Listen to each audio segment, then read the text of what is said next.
Bienvenue dans Conscience et Sens, le podcast qui ouvre les consciences et bouscule les évidences. Dans un monde en accélération croissante, un monde du toujours plus, d'exigence, de séparation, de souffrance, il est primordial aujourd'hui de ralentir pour se poser et se confronter à notre puissance. Une introspection au service d'une urgence à se réinventer pour des solutions innovantes, un nouveau regard sur le monde pour créer une autre réalité au service du plus grand nombre. Je te partage des idées, des témoignages, des avancées et j'espère t'inspirer, te donner envie et booster ta créativité. À tout de suite.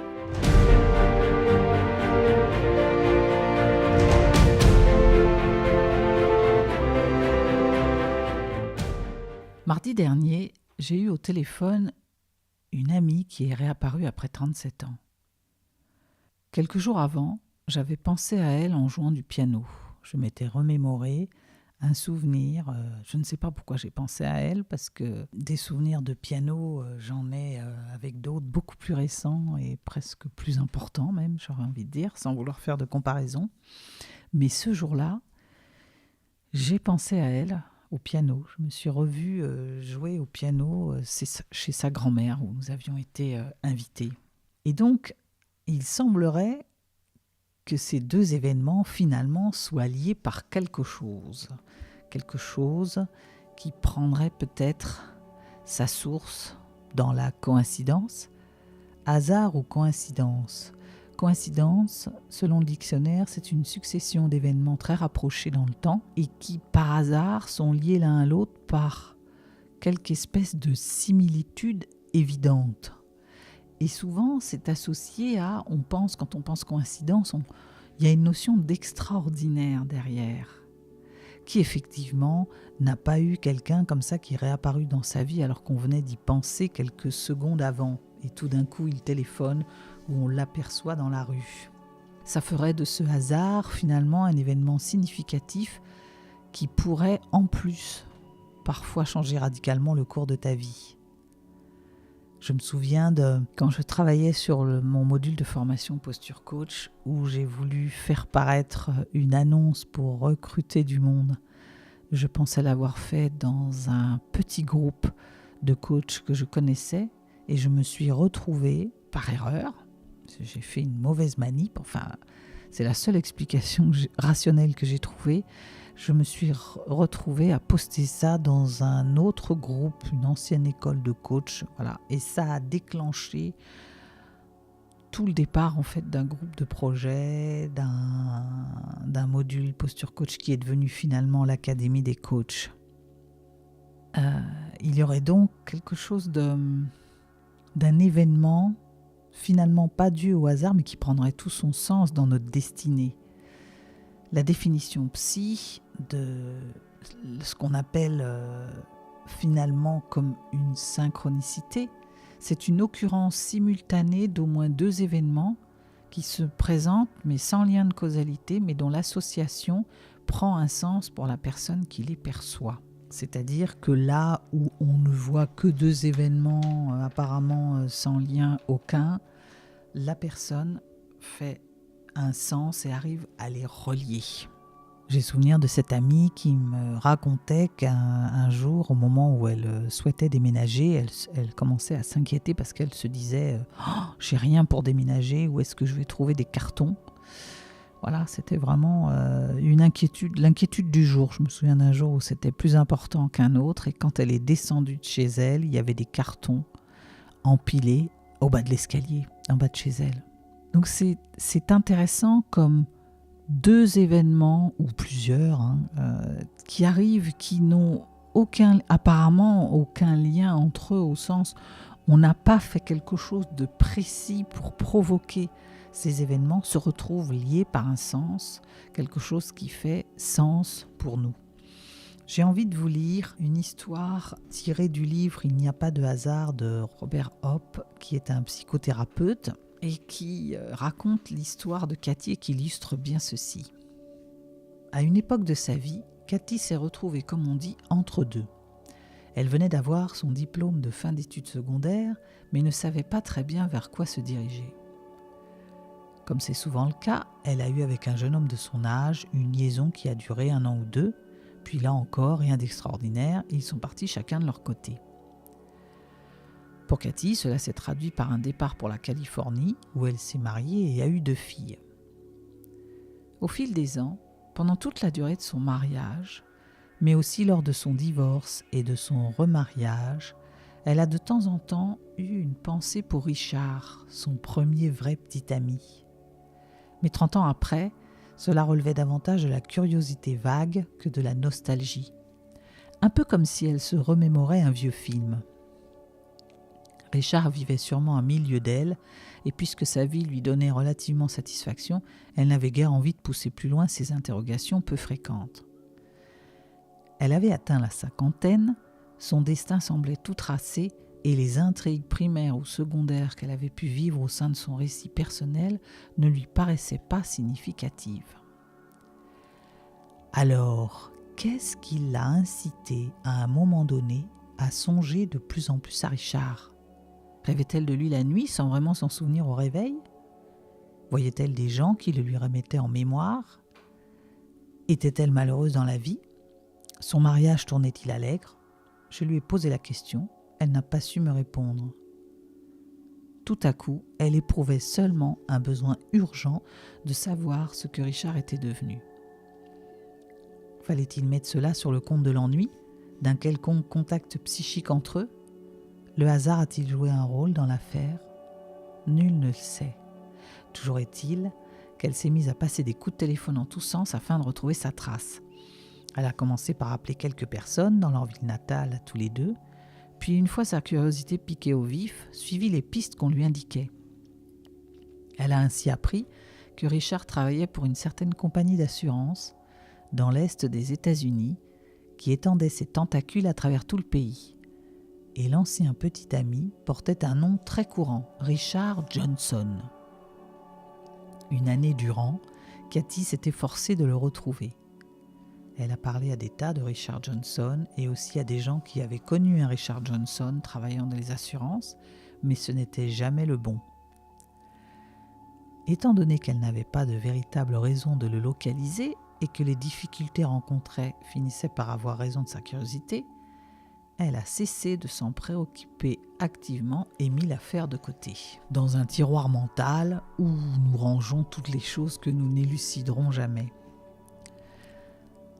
Toutefois, lors d'un dîner, elle s'est trouvée attablée face à une dame se prétendant douée de double vue. Ses propres tentatives ayant échoué malgré tous ses efforts, Cathy a alors eu l'idée de lui demander de retrouver Richard Johnson. Ce serait l'occasion de mettre à l'épreuve ses prétendus talents parapsychiques. Elle lui a donc narré son histoire en s'enquérant de la marche à suivre. La voyante lui a dit d'écrire le nom en question sur un morceau de papier, de tracer un épais cadre noir autour, destiné à maintenir l'énergie autour de Richard Johnson, et de le regarder quotidiennement. Cathy, qui n'accordait guère de foi à ce genre de pratique, a éclaté de rire, mais décidé d'obtempérer, ne serait-ce que pour prouver à quel point ce conseil était grotesque. Si elle-même n'avait obtenu aucun résultat au bout d'1 an de coups de téléphone, de requêtes et d'entretiens, comment imaginer que cette méthode absurde porte ses fruits ? Elle a néanmoins suivi les indications de la voyante et collé le morceau de papier sur son miroir où elle est allée le regarder chaque jour. Nous sommes d'ores et déjà suffisamment familiarisés avec ce genre de récit pour en deviner la conclusion.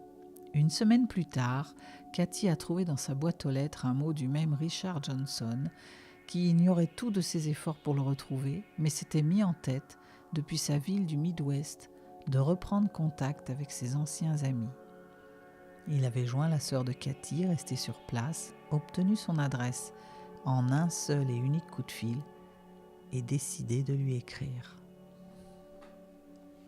L'expérience de Cathy le démontre, les phénomènes synchronistiques impliquent une corrélation acausale entre les faits concrets, ici on est sur les initiatives de Cathy et la lettre de Richard, ceux-ci ne pouvant absolument pas être unis par un lien de cause à effet, mais seulement par leur signification subjective.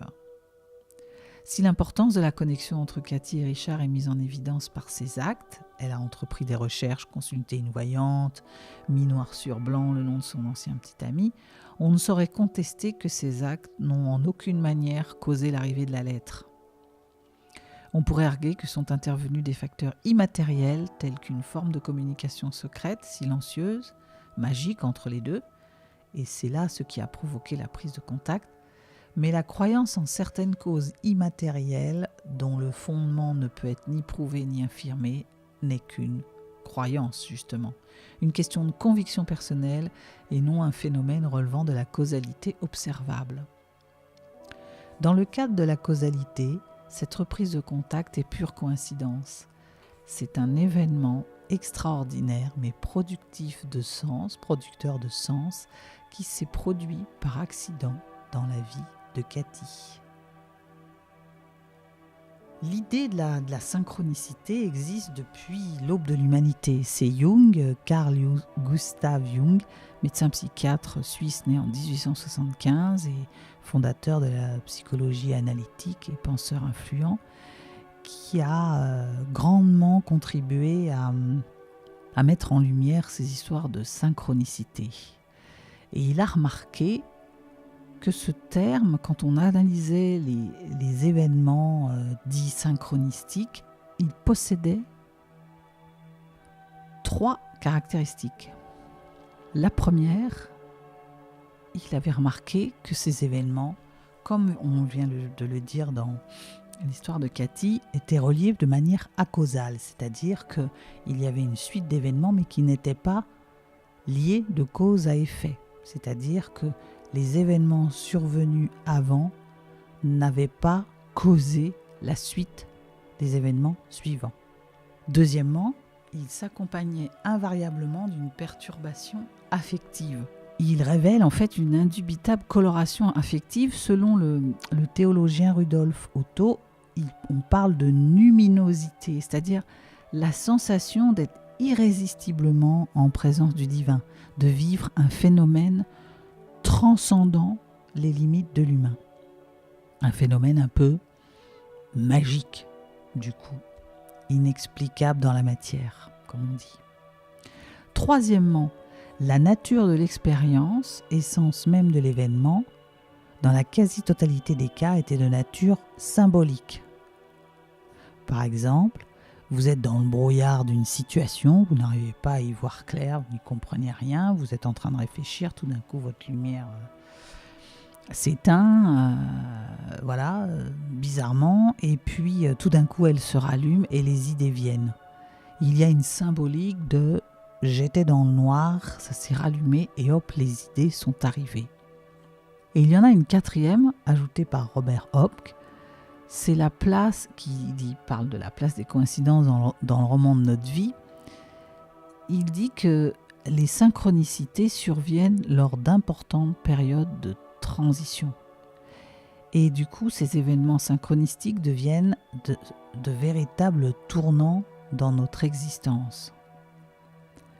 En fait, ce qui se passe, c'est que dans ces moments de transition où on cherche souvent de l'aide, de parents, d'amis, de la famille, de thérapeutes, de coachs, de psy, pour être guidé, on peut aussi avoir de l'aide qui se présente en fait sous la forme d'événements aléatoires juste au moment où on en avait besoin. Je pense à ces cartons de déménagement qui se sont trouvés comme par hasard au pied de l'immeuble de cette amie qui se demandait comment elle allait faire pour déménager. Hasard ou synchronicité? La synchronicité nous invite à prendre de la hauteur pour élever notre niveau de conscience et voir notre vie sous un angle différent, avoir une vue plus large de ce que la vie nous enseigne. Et la synchronicité offre à l'être humain que nous sommes une manière en fait plus globale de penser, ressentir et d'être au monde. Alors je vous quitterai avec cette question. Quelle est la dernière fois que vous avez vécu une synchronicité? Souvenez-vous, observez-la et regardez en quoi elle a changé quelque chose dans votre vie. À très vite.